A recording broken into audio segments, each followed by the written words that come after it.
Now I request Kunjan Prabhu to briefly introduce Guru Maharaj before the program evening starts.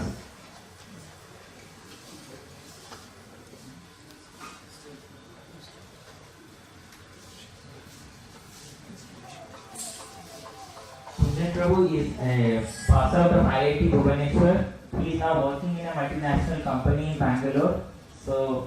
And he has come for this particular evening to be with us today. So let us all welcome Kunjan Prabhu to the stage.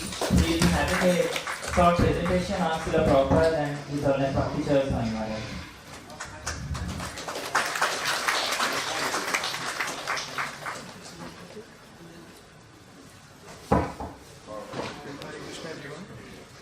More than 50 years ago, there was a great devotee of Krishna who walked on this earth. He was from a very humble background, and his whole life, you were able to hear it? Hare Krishna, everyone. More than 50 years ago, a great devotee of Lord Krishna walked on this earth. He was from a humble background, and his entire life was centered towards fulfilling the desire of his Guru Maharaj to establish and to spread the love of Krishna consciousness across all the countries of the globe. He's the person because of whom all of us are assembled here. He was none other than Srila Prabhupada, the founder Acharya of ISKCON, International Society for Krishna Consciousness. Within a short span of 10 years, he, at the age of 70 years, travelled across the globe, and he travelled to USA to fulfill the desire of his Guru Maharaj. And in the year 1966, he established International Society of Krishna Consciousness. From there, he sent his disciples across the globe, and they established temples, made people aware about the love of Krishna consciousness. He hailed from a Gaudiya Vaishnava family. His father inculcated in him the values of God consciousness and serving Vaishnava since his very childhood. Because of the blessings of Vaishnava, he was blessed with the love for Lord Jagannath and Krishna. He met his Guru Maharaj at the age of 26, and in the very first meeting, his Guru Maharaj instructed him to go out and spread the love of Krishna. He asked his Guru Maharaj that at that particular point of time, India was under the British Raj. So he asked that why will people ever listen to a colonized country? His Guru Maharaj said that the love of Krishna is not bound by the governments. Governments can come and go, but the love of God is supreme, and it will be established irrespective of the governments.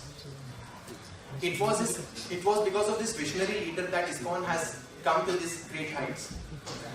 He was such a visionary leader when he reached America. He was asked, after spending a little time over there, he was asked by some people like, what have you achieved till now? He said that we have hundreds of thousands of disciples. We have many centers across the globe, and we have many devotees who are constantly singing and spreading the love of Krishna. It is only that we are separated by time. So that was the vision he had for ISKCON and for the whole world. Today we are very fortunate to have one of the servants of Srila Prabhupada with us, His Holiness Bhakti Charu Swami Maharaj. He has been serving the mission of Srila Prabhupada since 41 years. Maharaj was born in 1945. He spent most of his initial years in Calcutta. In the year 1970, he went to Germany for studying chemistry. There, in addition to chemistry, he realized that there was some additional science which was needed for realizing the purpose of life. He realized the importance of the Vedic knowledge, which is very important for the human form of life. Upon his return to India in 1975, he started his spiritual quest and he travelled across the country. His spiritual quest ultimately ended when he came across a book by Srila Prabhupada, The Nectar of Devotion. In the year 1976, Maharaj joined ISKCON Mayapur. In the very first meeting with Srila Prabhupada, he was instructed by his Guru Maharaj to translate the books of Srila Prabhupada into Bengali. He also served as the secretary of Srila Prabhupada for Indian affairs. In the final days of Srila Prabhupada, he got the opportunity to personally serve for him. Since then, each and every day of Maharaj is just to please Srila Prabhupada. By the year 1995, he has completed the translation of all of Srila Prabhupada's books, including the 12 cantos of Srimad Bhagavatam, Bhagavad Gita, Chaitanya Charitamrita. In 1996, Maharaj made a biographical video epic titled Abhay Charan on the life of his Guru Maharaj and made Abhay Charan a household name. People came to know Prabhupada through that initiative. In addition to that, Maharaj has played a key role in establishing the Ujjain temple within a short span of 10 months, and that serves as an epicenter for spreading Krishna consciousness in and around Ujjain city. He is the head of the governing body committee of ISKCON, and he also serves as a GBC zonal secretary for the cities of Bhubaneswar, Bangladesh, Mayapur, Kolkata, Seattle, and Ujjain. All these achievements of Maharaj are a tiny drop of the servitorship which he holds in his heart for pleasing Srila Prabhupada. We are very fortunate to have Maharaj with us today, and we request him to come up on stage and share a few insights with us. Hare Krishna.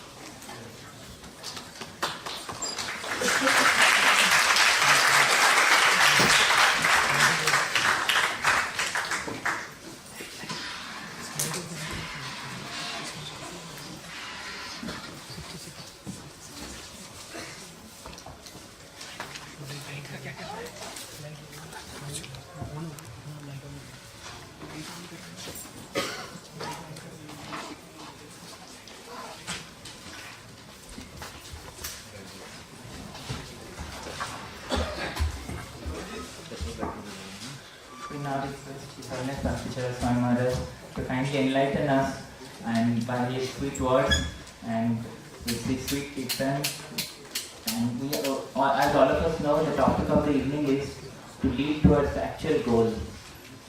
Are you all curious to hear? Let us all chant Hare Krishna. Hare Krishna, Krishna Krishna, Hare Hare, Hare Rama, Ram Ram, Hare Hare. So His Holiness Bhakti Swami Maharaja. Thank you. Hare Krishna. Is the sound all right? Like everybody can hear me? Yes.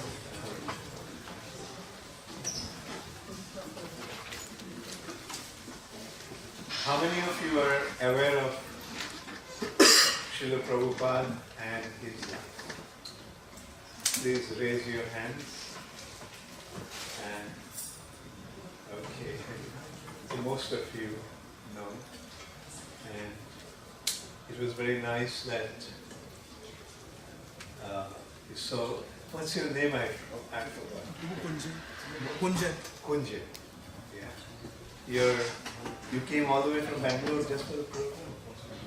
Thank you so much for coming. Very nicely, Kunja described the life and achievement of Srila Prabhupada. Srila Prabhupada went to America at the age of 70.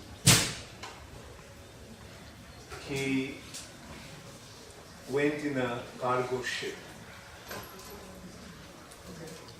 and when he arrived in America, he did not know anybody there. He didn't have any money with him.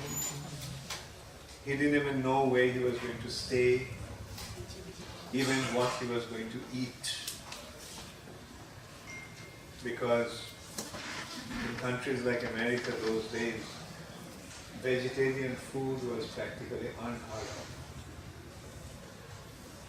So in that way, Srila Prabhupada arrived in America completely, literally penniless, but he went there with a very noble mission, a mission of spreading the wisdom of the Vedas to the Western world. And I was actually recalling the first major program that Srila Prabhupada had in America. In his first program, his opening statement actually was, I haven't come here to teach you something new. I have come here to remind you about what you have forgotten.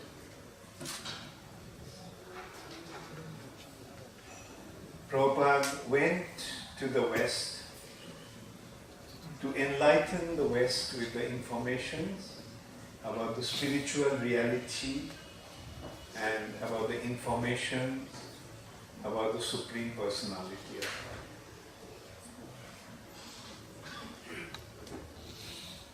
Although he went there without any resources and without any connection, but gradually some young boys and girls became attracted to him, and one such youth of America arranged a small storefront for him, a shop, small little shop in Lower East Side of New York City, 26 Second Avenue. And there Srila Prabhupada started his mission. The mission was to spread the wisdom of India to the Western world. And soon after that, Srila Prabhupada decided to formalize his institution. And a lawyer got a lawyer, and some of the boys were there. He met with the trustees of that organization. And the name of that organization Prabhupada gave is the International Society for Krishna Consciousness. Now see a small little storefront in the Lower East Side of New York. Lower East Side of New York is a totally run-down place. And a small little shop there. And he is calling his organization as the International Society. The International Society for Krishna Consciousness. The lawyer who was registering the company, he suggested that Krishna people don't understand. The International Society for Krishna Consciousness people don't understand. Rather, you call this institution as the International Society for God Consciousness. Srila Prabhupada's response was, no. I have come here to make people understand that Krishna is God. People speak about God, but they do not have any understanding about it. Srila Prabhupada's response to make people understand that Krishna is... Hare Krishna, what's happening? So, well, he was testing the recording. Oh, it's a live. Okay. So Prabhupada's statement was, I have come here to make people understand who God is. And Krishna is God. Now, is Krishna a Hindu God? Is Krishna a sectarian God? Or God is one without a second? What will be your take on that? Are there many gods? Or there is one God? How many of you have fought one God? Yes. The definition of God that Prabhupada has given is the supreme personality. So the supreme, how many supreme can be there? Can there be many supreme? What is the definition of supreme? One who has no equal or superior. So he is one without a second. Now I'll go further into what Prabhupada was trying to present through his teachings. Once some Catholic priests came to see Srila Prabhupada in New York, and they asked Prabhupada, why are you converting these Christian boys and girls into Hindu? Srila Prabhupada's response was, no, I am not converting the Christians into Hindus or Muslims into Jews. I am simply making better Christians out of Christians, better Hindus out of Hindus, better Muslims out of Muslims, and better Jews out of Jews. What did Prabhupada mean? People are following their so-called religion without proper understanding.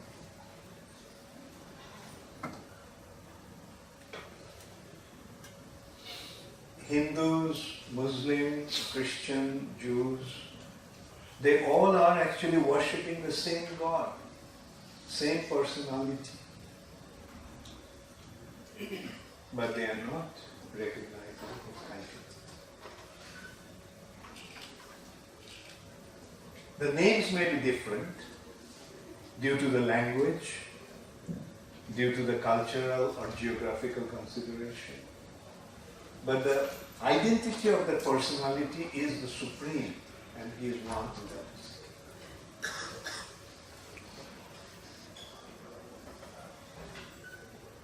If it's a matter of supreme, like we can see that all these religions are in essence monotheistic religion. That means they believe in one God.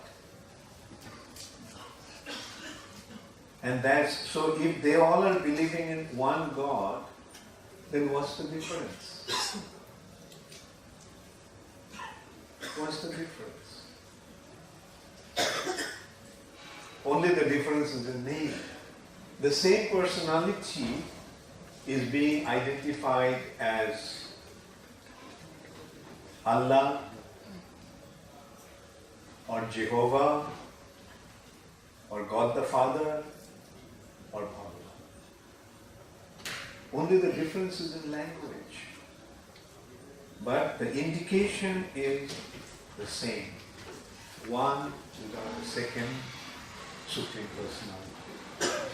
That's where Prabhupada's point was that irrespective of what background or what religious conviction they come from, but they all are actually pursuing the same goal. And that is what Prabhupada was reminding everyone.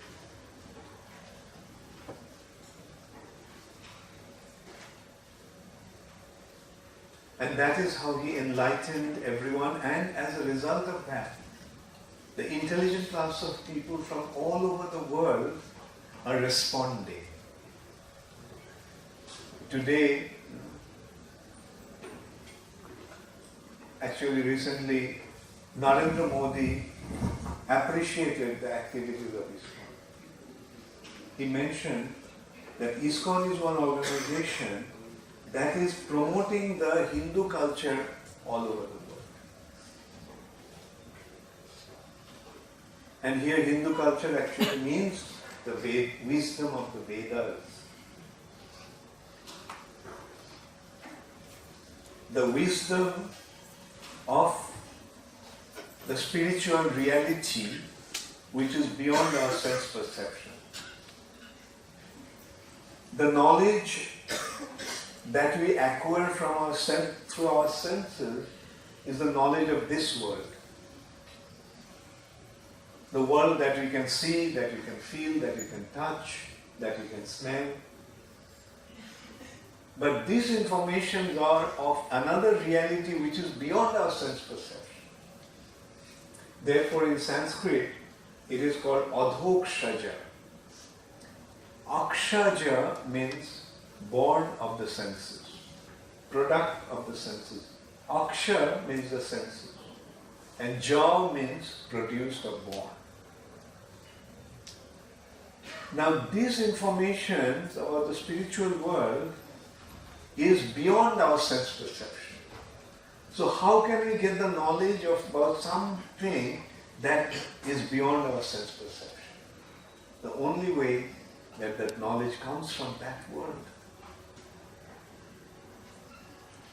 And at the beginning of the creation, the Supreme Personality of Godhead had given the knowledge to the first created being, Lord Brahma. Brahma is the first person in this universe. And when this universe was created, the Lord had given that knowledge to Brahma. And that is called Vedas. Tene Brahmarida Adikavaye Muihanti Jatsuraya. So, this knowledge, Brahmarida, you see, this knowledge cannot be perceived by our eyes and ears and nose and tongue. This knowledge is revealed in the heart. That's why it has been pointed out. Rida means in the heart of Lord Brahma. Tene, he had imparted, he had given this knowledge. And then Brahma actually distributed this knowledge. This knowledge again flows in two different branches, predominantly, mainly. One branch is the Upanishad, and the other branch is the Puran. In the Upanishad branch, the essence of all the Upanishads or the essential information of the knowledge is Bhagavad Gita. Therefore Gita is called Gita Upanishad. Gita falls in the category of Upanishads. And in the stream of Puran, the knowledge is, the essence is Srimad Bhagavatam or Bhagavatam. So these are the two important sources which have been summarized this knowledge. The Vedas are actually vast. Bhurini bhuri karmani shrotabhani vibhavasha. Vast, Vedas are huge, Vedas are vast. Now, unless and until one has a total understanding, one cannot actually ascertain what is the essential teachings of the Vedas. But by the mercy of the Lord, Krishna himself had given the essence of the Upanishads in the form of Bhagavad Gita. The definition of Bhagavad Gita or in Gita Mahatma, this has been pointed out as Sarva Upanishadu Gabo. Sarva Upanishadu Gabo. All the Upanishads have been compared to a cow. Dogdha Gopala Nandana. And that cow was milked by cowherd boy Gopalananda Krishna. Vatsa Partha, the cow gives the milk for the sake of the calf. So who is the calf here? Arjun is the calf. For whose sake Krishna got this, milked that cow. And Dugdham Gitamritam. And before that, Sudhi Partha. People with advanced intelligence, developed intelligence, drink that milk. And that milk is nectarian instruction of Bhagavad Gita. Dugdham Gitamritam. So this is how we are seeing that how Bhagavad Gita is the essence of all the Upanishads. And in the Purana stream, we see a similar kind of analysis. It's Nigama Kalpatarur Galitam Phalam. Veda's Nigama has been compared to a Kalpataru, Kalpavriksha. Kalpavriksha is a desire tree. desire tree can fulfill all desires. There is a tree, or there are trees in the spiritual world that actually fulfill the desires. Anybody can ask something. Okay. So, Nigama Kalpatarur, of that Vedic desire tree, Galitam Phalam, the ripened fruit. Nigama Kalpatarur, Galitam Phalam. And that ripened fruit of the desired tree has been blended with the nectar from the lips of Sukadeva Goswami. Sukha Mukhad Amrita Drava Samprita. So now you see that these Vedas have been compared to a desire tree that can fulfill all desires. Now can you imagine what is the fruit of that tree is like? And that fruit is a ripened fruit. Galitam Phalam. And then it has been blended, Sukha Mukhad Amrita Drava Samyuta. Blended with the nectar from the lips of Sukadeva Goswami, because he narrated that. So that's how it has become even more relishable. So the point is, if we want to find the essence of the Vedas, then we can take shelter of these two sources. One source is Bhagavad Gita and the other source is Srimad Bhagavatam.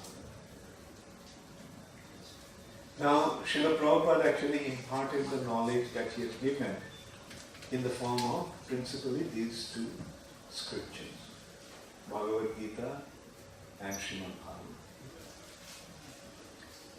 And so, now what is the essential teaching of these two scriptures? Let us first go into the Bhagavad Gita aspect. Well, I mean, I'll just, take just for my clarity. How many of you have read Bhagavad Gita? Please raise your hand. Or how many of you are reading Bhagavad Gita? Yeah, very good. In Bhagavad Gita, the setting of the Bhagavad Gita is the battle of Kurukshetra. In the battlefield of Kurukshetra, they are ready to fight two sides, Kaurava side and the Pandava side. They are actually cousins, coming from the same line, same family line. They are cousins. Their parents are brothers. And they have assembled there to fight. Now seeing that he'll have to fight, which means he'll have to kill all his relatives, his guru, his grandfather, his friends, his cousins. Arjuna is overwhelmed with emotion. He says, Krishna, I can't fight this battle. And at that time, Krishna actually gave this information to Bhagavad Gita. The first thing that Krishna establishes in Bhagavad Gita, because Arjuna is saying, I have to kill my relatives. I can't do that. And Krishna is actually pointing out that there is no death of the soul. Soul simply transmigrates from one body to another. Now one may question why Krishna is provoking Arjuna to kill people. But here, that's why we need to know the background of Bhagavad Gita. When you read Mahabharata, what do we find? Every single effort was made to avoid this battle. All the elders of the family, Bhishma, Kripacharya, Vidura, Gandhari, they all tried to convince Duryodhana, don't fight. Give them their kingdom. Is there justified claim? You have deceived them, you have cheated them made them taken the kingdom away, and then finally it was settled that for 13 years they will go out, for 12 years they will go into exile, and on 13th year they will remain incognito, and if anyone recognized any one of them, then this condition will repeat. Another 12 years and 1 year of incognito. Now those 13 years period is over, they have come back. Now they have their justified claim for this kingdom. So give it back. Duryodhana was adamant, no, I won't give it. We'll fight. Let's see. If they want it, let them win the kingdom. I'm not going to do it. Finally, Krishna himself went with a proposal. Okay, Duryodhana, you don't have to give them half their kingdom, the entire kingdom. Just give them 5 villages to 5 brothers. And what was Duryodhana's response? I'm sure all of you know. That I'm not going to give the size of the land, the size of the tip of a needle without a battle. Without a battle, I'm not going to give them land size of the tip of the needle.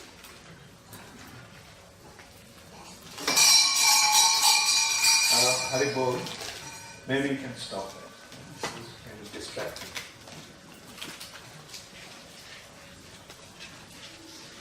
So this is how we can see that every single effort was made to avoid this battle. But Duryodhana was adamant. Therefore, they have been forced to come to this battlefield to fight. And now Arjuna is saying, no, I'm not going to fight. Now for a warrior, that is the worst disgrace.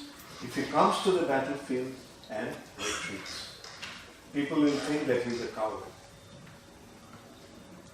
So that's why Krishna actually convinced Arjuna, no, you have to fight. And in order to provoke him to fight, he is giving this knowledge. The first thing that Krishna pointed out, that Arjuna, you are saying that you are going to kill your relatives and friends and so forth. But the actual identity of an individual is not the body. His identity is the soul. The soul cannot be killed. Body can be killed. But the killing of the body is not, death of the body is not the end of the existence of the individual. On the other hand, if instead of an old body somebody gets a new body, it's a better deal. Like if instead of an old car, you get a new car, isn't it a better proposal? So even if they have to die, it doesn't matter because they themselves have opted for this. So what can you do? They have decided to come and fight. So fight. And in that fight either you will die or they will die. And that's the condition. So why worry about it? So Krishna first establishes that point. That our real identity is not the body, but the soul. And he gives the understanding, the knowledge. He's pointing out that in spite of the change of the body, the identity of a person doesn't change. A 5-year-old body is a little child's body. A 15-year body is different from that 5-year-old body. 25-year-old body, 35-year-old body, the body keeps on changing. But in spite of the change, the person doesn't change. So who is that person? The body or someone else? Obviously, not the body, but someone else. And who is that someone else? That someone else is the soul. And then he pointed out, soul is never born, soul never dies. It's the body that is born and the body dies. When the soul accepts a new body, we call it body. When the soul gives up the old body, we call it death. The birth of the body, death of the body. And as long as the soul remains in the body, that is the life. So this body is like a dress. Just as we put on a dress, the soul has put on a body. And when the body becomes Jirnani Vashamshi Jathami, just as when the dress becomes old, one gives up the old dress and puts on a new one. Similarly, when the body becomes old, one discards that old body and puts on a new body. Tatha sharirani vihaya jirnani annani samjati. So in this way, Krishna very systematically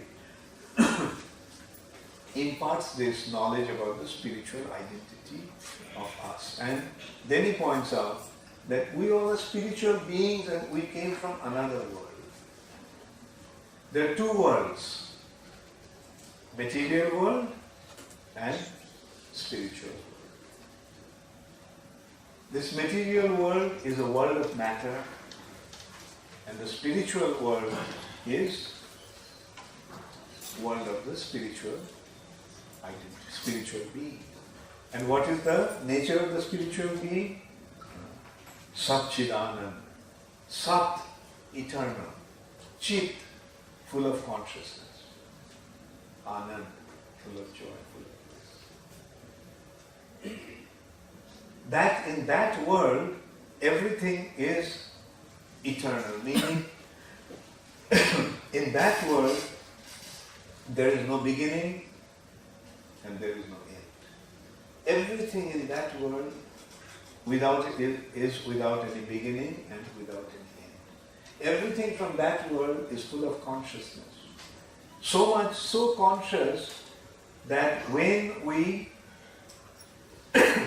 assume a new body, a material body, this body becomes conscious. From that we can see what a source of consciousness the soul is, or how conscious the soul is. Soul transforms matter into being conscious. And the soul is full of joy. Now that is our real identity. And that's why through this body, we are trying to get this identity. We are trying to make this body immortal. We are trying to make this body conscious.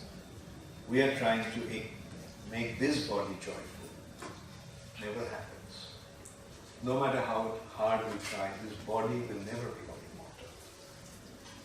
No matter how hard we try, this body will not be fully conscious. We notice that during the daytime we are conscious, at night we become unconscious. And we are trying to experience joy through this body, which never happens. We keep on endeavoring to enjoy through this body, but we are never satisfied. But in reality, we are immortal, eternal. We are full of consciousness, and we are full of joy. But that will be available, those characteristics will be available only when we become connected to the Supreme Personality of Godhead, Krishna.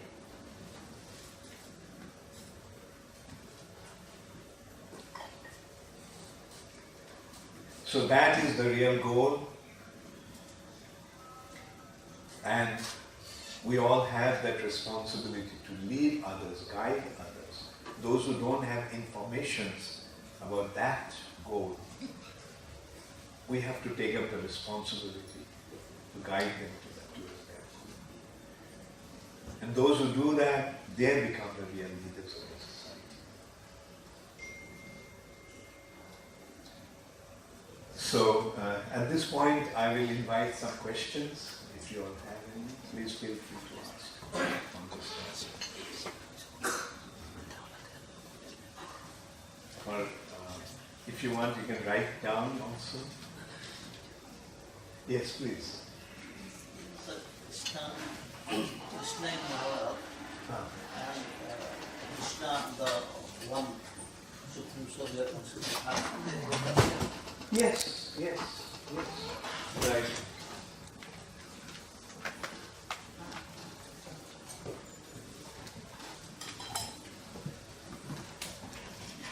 You see,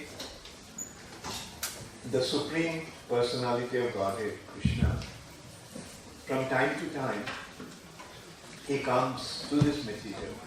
He is residing in the spiritual world, but from time to time he comes down to the material, and that is called avatar. Avataran means to descend. From a higher region, he comes here, therefore. So he comes from time to time. He comes from time to time, and Krishna himself has mentioned, Yada yada hi dharmasya glanir bhavati bharata abhutthana dharmasya tadatma. When there is a decline of religious principles and increase of irreligiosity, then in order to dharma samsthapana, in order to establish the principle of religion, I come. Sambhavami Yuge. Also, another time, just a little before that, Krishna is saying, in the same chapter, Ajopi san abhayatma, bhutanam ishyaropi san, prakriting sam adhishthaya, sambhavami atmamaya. Krishna is saying, Ajo opi, although I am unborn, abhayatma, inexhaustible, bhutanam ishyaropi san, I am the supreme controller of everything. Bhutanam ishyaropi san. I don't need to come here. But prakriting sham adhishthaya, taking advantage of my internal potency, which is called yoga maya, sambhavami, I manifest myself. We are born, but Krishna manifests. We are born, but he is Ajar, he is unborn. So he is the same personality, and I would often say that this is the land of Lord Jagannath. So Jagannath and Krishna is also the same. Jagannath is Krishna himself. We can see that Jagannath is with Baladev. Who is Baladev? Krishna's brother. And who is Subhadra, Krishna's sister. So who must be that person there? Obviously, Krishna himself. Although he looks different. Of course, that's another thing. Why he is looking different. This is the appeal. Jagannath is the Lord in his ecstatic mood. In his ecstasy, his form actually becomes like that. In his utmost joy of seeing his devotees, he assumes that, whom he met after 100 years of separation. Krishna met Radharani in Kurukshetra after 100 years of separation, and seeing her, Krishna assumed that. And Swami, another question. Yeah, please use the mic. In this Hare Krishna.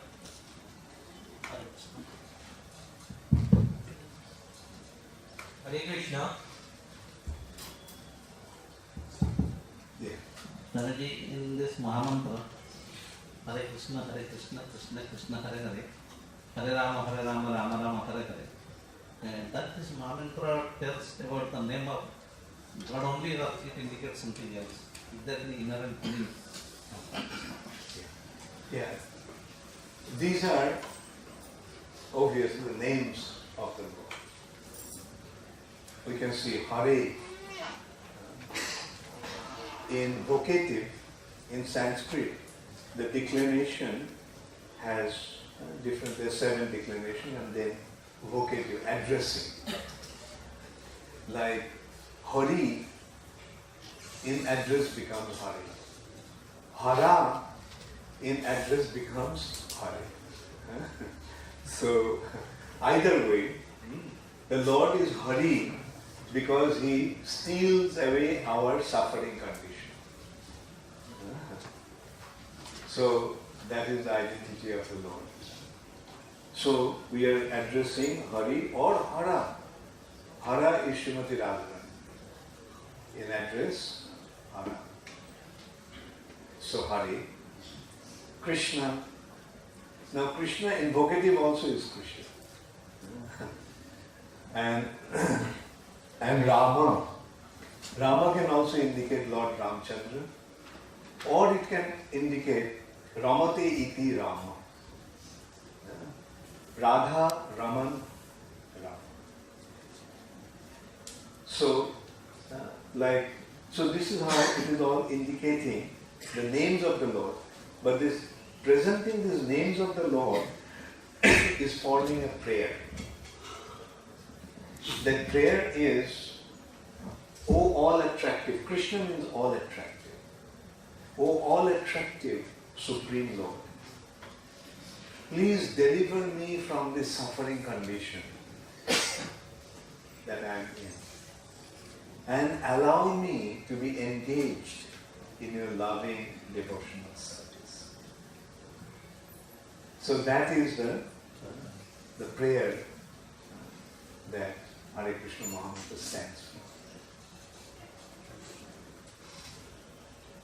Thank you. Yeah.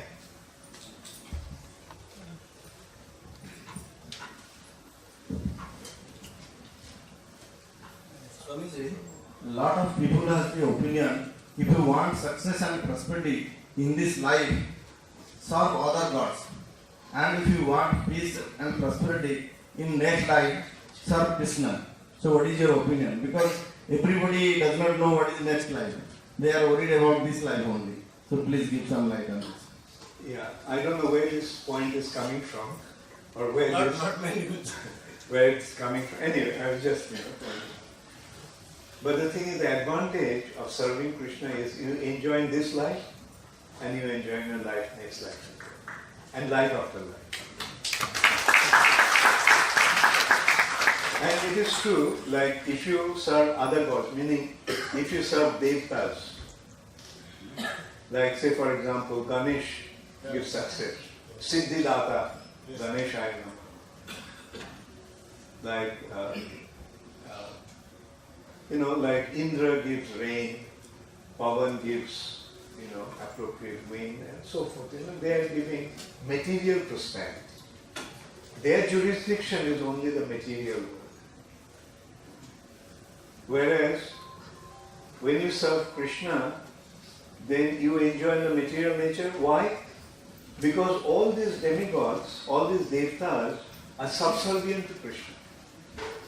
Like for example, if you know the chairman, all the employees in the company will look at you favorably. Right? But the advantage that the chairman can give, the other employees cannot give that. That's the difference. And that's why I say, if you serve Krishna, you'll enjoy in this life, and you will be enjoying in life after. Thank you, sir. Thank you.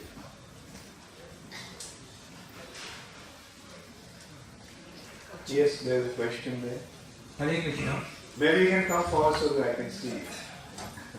Okay, they light up the things, like switch on. That's all right. You keep standing there.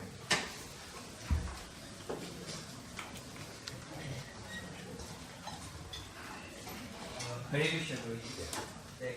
According to the Buddha or Buddhism root, as Buddha ji said, that soul vanishes or soul dies. As I heard this. But according to the Krishna consciousness, is that soul never dies. And you have just said that statement. And Buddha is also an avatar of Krishna or Vishnu. So which statement is true? Or Yeah. which So as I pointed out, death is of matter. End is of matter. Matter has a beginning, right? Matter has an end. But is the soul matter or spirit? spirit. Spiritual. So spiritual things don't have any beginning or any end. As Krishna is saying about the identity of the soul, na jayate mriyate va kadachin. Jayate means born, mriyate means death. The soul is never born, the soul never dies. So that is the statement. And You see, I'm not an expert in Buddhism, so I can't really comment on that.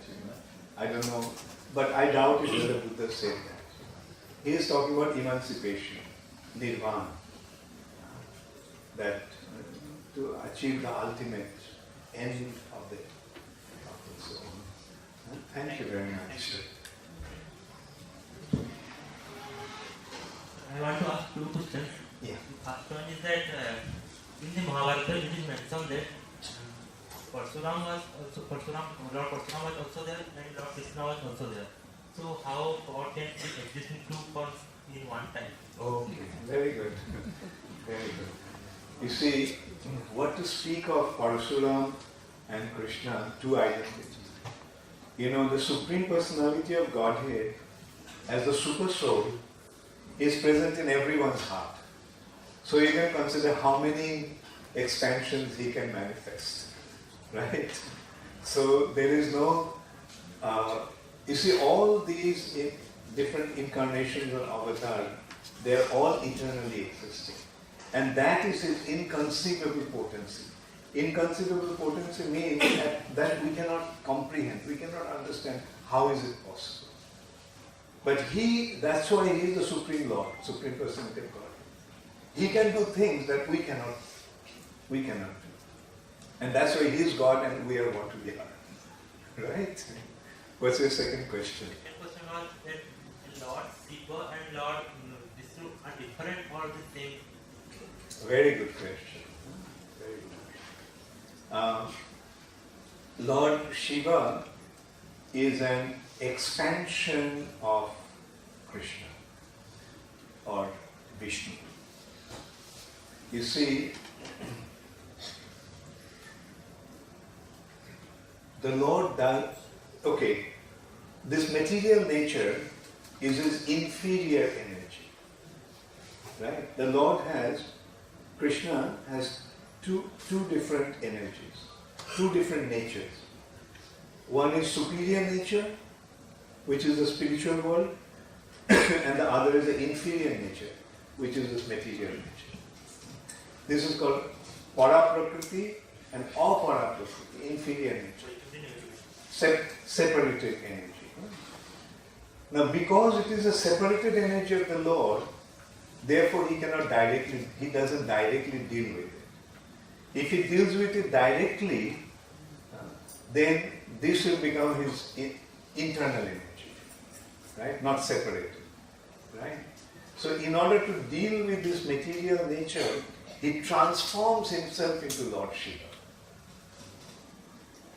Now, go further into that understanding. This material nature is, do you know who is personified material nature? Durga. Right? Durga is Mahamaya or this material nature. Now, who is the husband of Durga? Lord Shiva. You get it? So in order to deal with this material nature, Krishna transforms himself into Lord Shiva. Now, is there any difference? In a way, yes and no. Yes and no. Like yes, because it's the same person. But no, because they are different. And now this has been very beautifully explained in Brahma Samhita. Brahma Samhita is making that point that Kshiram Jatha Dodhi Vikara Vishesha Jogat Sanjayate Nahi Tata Prithagasti Hetu Ya Sambhutamapi Tatha Samupaiti Karjar. Sambhutamapi, Sambhu is another name of Lord Shiva. So the point is, just as Kshira means milk, becomes your dahi, right? Milk becomes dahi. Similarly, in order to accomplish some specific mission, Govinda, Krishna, has transformed himself into something. Right? So now, milk and yogurt, is it same? Yes. Is there difference? Yes.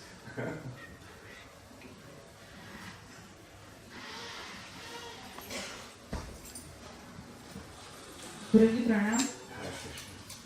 As we all know, God is within us and God is everywhere. But why is it believed that to attain salvation, we have to sacrifice certain things? We have to give up certain things. Is it really necessary to give up all our habits? Like, is it really necessary to wake up early in the morning? Or is it really necessary to give up what all things we like to do? And what is the fact actually? Because some people, they want to attain salvation, but because certain difficult practices we have to do, people do not opt for that. So what is actually the thing? Can you just give us some? Good. Thank you. You see, as you mentioned, the Lord is there in all of us. But how is He there in us or with us? As the super soul, Paramatma. Ishvara sarva bhutana riddeshe arjuna tishthati. So He is situated in everyone's heart.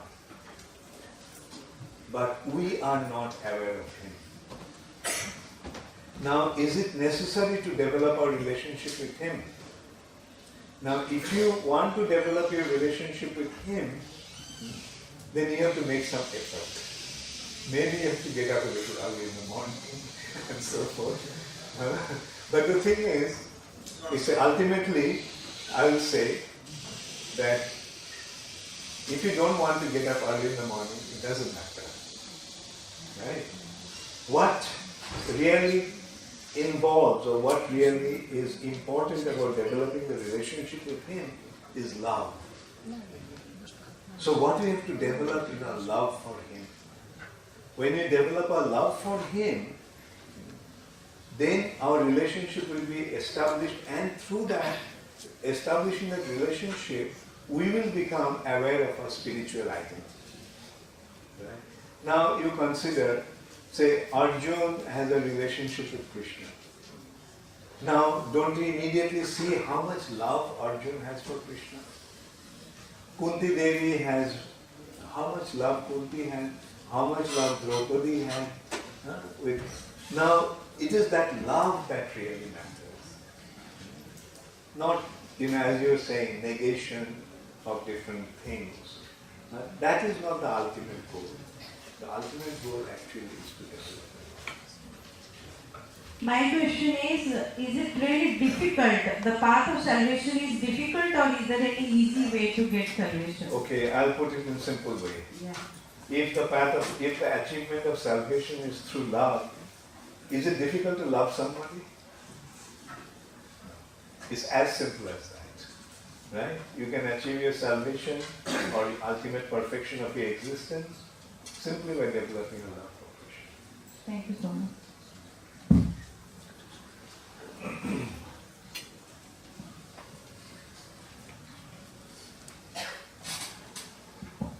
Hare Krishna Guruji. Sir, what is the relation between karma and moksha? Good.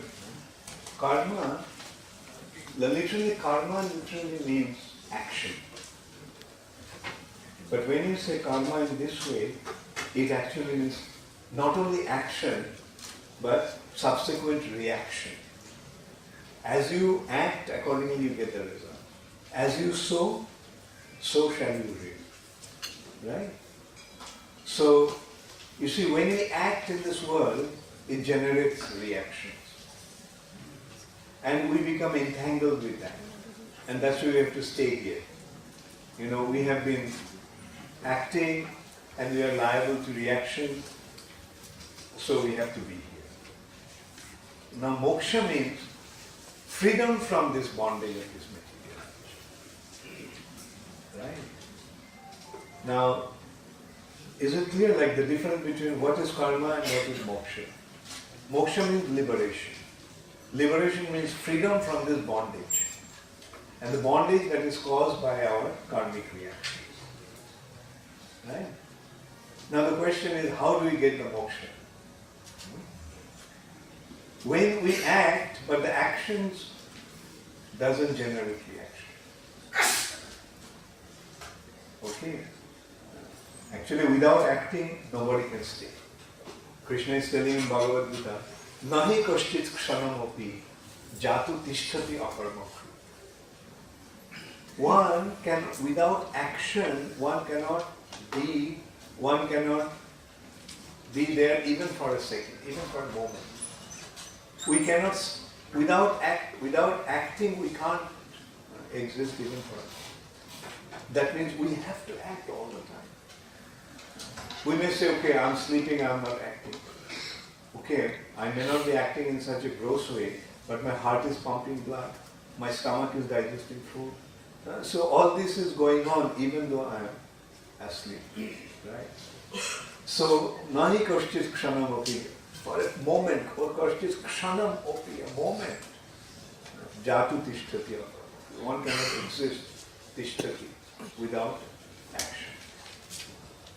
So we cannot stay without action, and every action creates reaction. So, how can I become free from this bondage of action and reaction?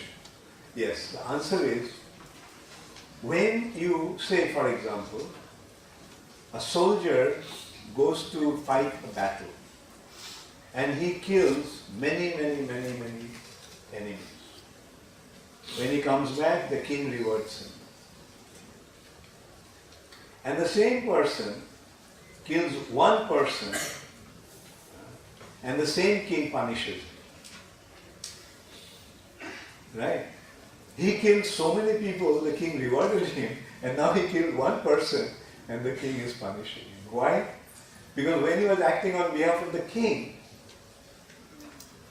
it was not his action, it was on behalf of the king. So that didn't have the reaction. But when he acted on his own, then he became liable to reaction. Right? So the point is, when one acts for the sake of Krishna, then he becomes free from reactions. Okay.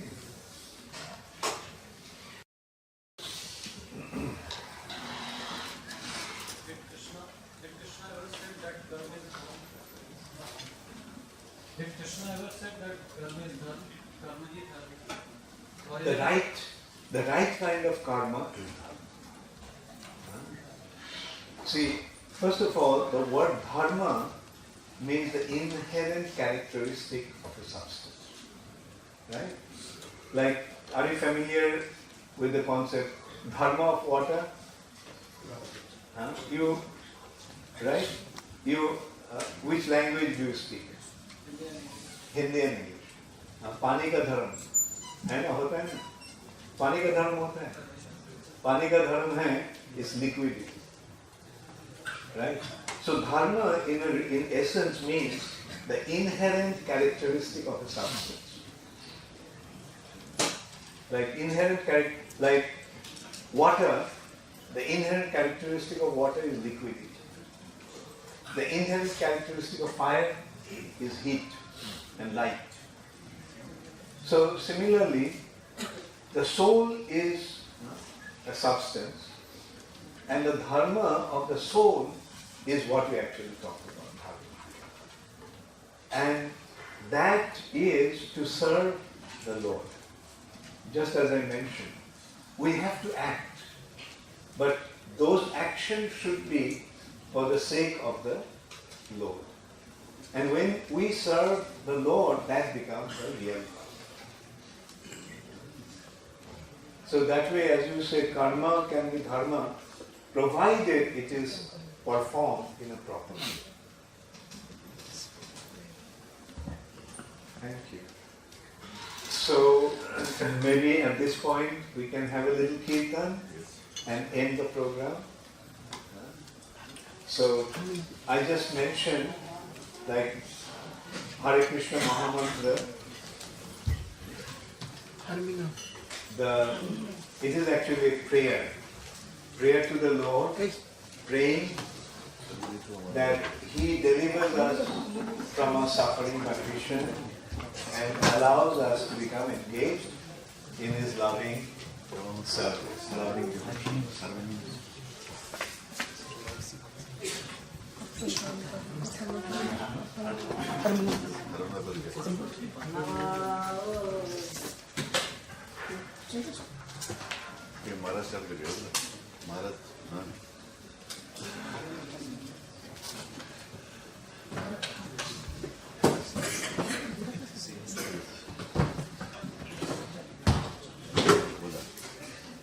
the Hare Krishna Mahamantra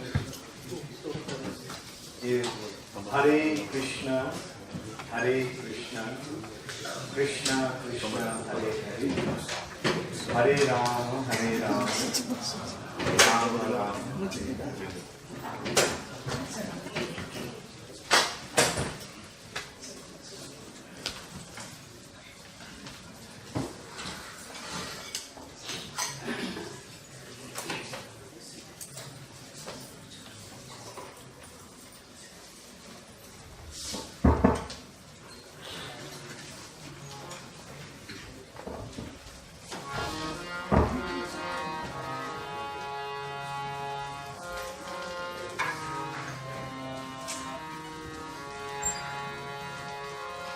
Hare Krishna,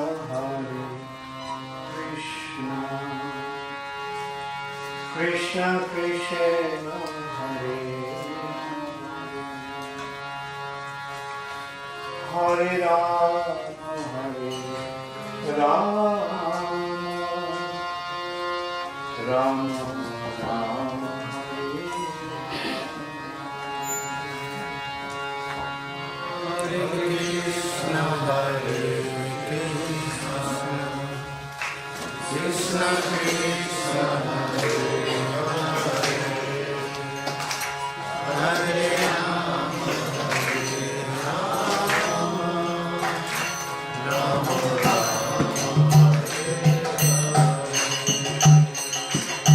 Hare Krishna, Krishna Krishna, Hare Rama, Rama Rama, Hare Krishna, Krishna Krishna, Hare Rama, Rama Rama,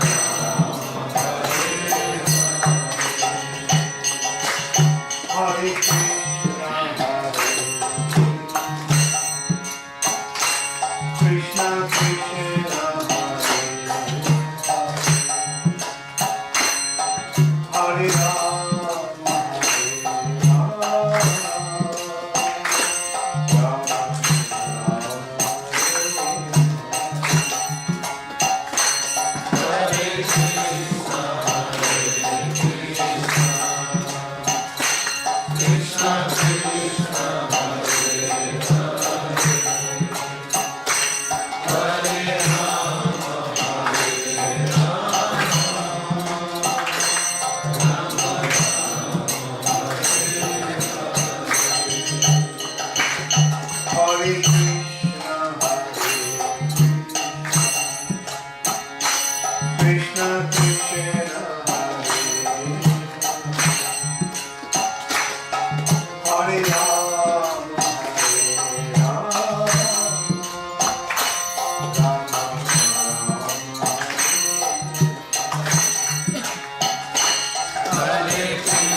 Srimati Bhakti Vedanta Swami Namaste Saraswati Devi Gauravani Nirvishesha Sunnavadi Ashtakta Nishukari Srila Prabhupada Holiness Bhakti Charu Swami Guru Maharaj ki